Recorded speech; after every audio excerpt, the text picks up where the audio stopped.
আগামী 1 মার্চ 2026 থেকে অস্ট্রেলিয়ায় শুরু হতে যাচ্ছে নারী এশিয়ান কাপ 2026-এর আসর, যেখানে বাংলাদেশের ওমেন্স টিম প্রথমবারের মতো অংশগ্রহণ করবে এবং বাংলাদেশের কাছে বেশ ভালো সুযোগ রয়েছে কোয়ার্টার ফাইনালে খেলার এবং কি বিশ্বকাপ কিংবা অলিম্পিকের মতো মঞ্চে জায়গা করে নেওয়ার। এশিয়ান কাপের এই বছরের আসরটি 1 মার্চ থেকে অফিসিয়ালি শুরু হলেও বাংলাদেশের মেয়েদের প্রথম ম্যাচ রয়েছে 3 মার্চ।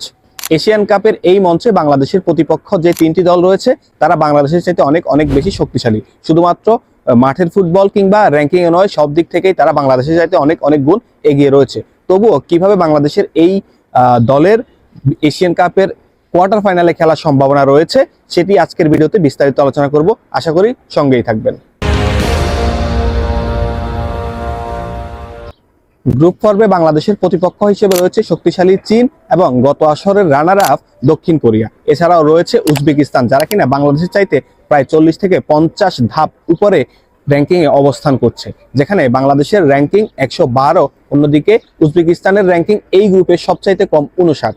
এই গ্রুপে এমন শক্তিশালী সব প্রতিপক্ষের বিরুদ্ধে কিভাবে বাংলাদেশ কোয়ার্টার ফাইনাল খেলতে পারে সেটি আপনাদেরকে একটু ব্যাখ্যা করার চেষ্টা করি। এইবার এশিয়া কাপের আসরের গ্রুপ রাখা হচ্ছে 3টি, যেখানে 4টি করে দল, টোটাল 12টি দল অংশগ্রহণ করছে।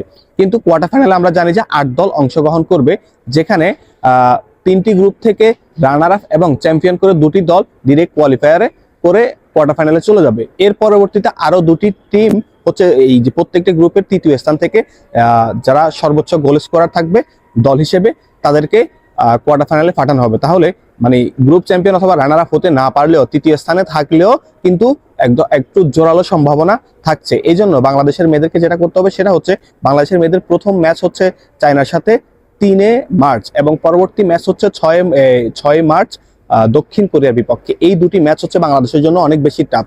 উজবেকিস্তানের ম্যাচটা বাংলাদেশের জন্য খুব বেশি টাফ হবে না। বাংলাদেশের মেয়েরা যে ধরনের ধাঁচে রয়েছে কিংবা পিটার বাটলারের অধীনে এই মেয়েরা যেভাবে উন্নতি করছে, আমরা উজবেকিস্তানের ম্যাচ নিয়ে আশাবাদী হতেই পারি। মূলত এই ম্যাচটার উপরে বাংলাদেশে অনেক কিছু নির্ভর করছে।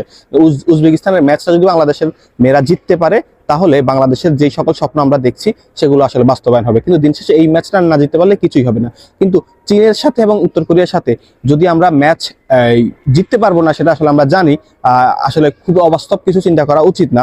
তবে এই ম্যাচগুলো পরাজিত হলেও বা যদি কোনোভাবে আমরা একটা ম্যাচ ড্র করতে পারি বা পরাজিত হলেও এই ম্যাচগুলোর যে গোল ব্যবধান পরাজিত হওয়ার ক্ষেত্রে সেই গোল ব্যবধানটা যদি কম রাখতে পারি তাহলে আমরা এই গ্রুপে 3 নম্বরে থাকবো, 3 নম্বর পজিশনে। তাহলে 3 নম্বর পজিশনে থাকলে ওভারঅল বাকি যেগুলো গ্রুপ দেখছি সেগুলোতে মোটামুটি বাংলাদেশের অবস্থান 2 অথবা 1 থাকবে, এতটুকু ধারণা করা যায়। এবং এইভাবেই বাংলাদেশ চাইলে কোয়ার্টার ফাইনালে হচ্ছে সরাসরি অংশগ্রহণ করতে পারে। এবং শুধুমাত্র সরাসরি কোয়ার্টার ফাইনালে অংশগ্রহণ করাই নয়, কোয়ার্টার ফাইনালে গেলেই সেখানে বাংলাদেশের জন্য অটোমেটিক্যালি নিশ্চিত হয়ে যাবে হচ্ছে অলিম্পিকে খেলার সুযোগ। যে অলিম্পিকের মঞ্চে, আগামী অলিম্পিকের মঞ্চে খেলার সুযোগটা নিশ্চিত হয়ে যাবে।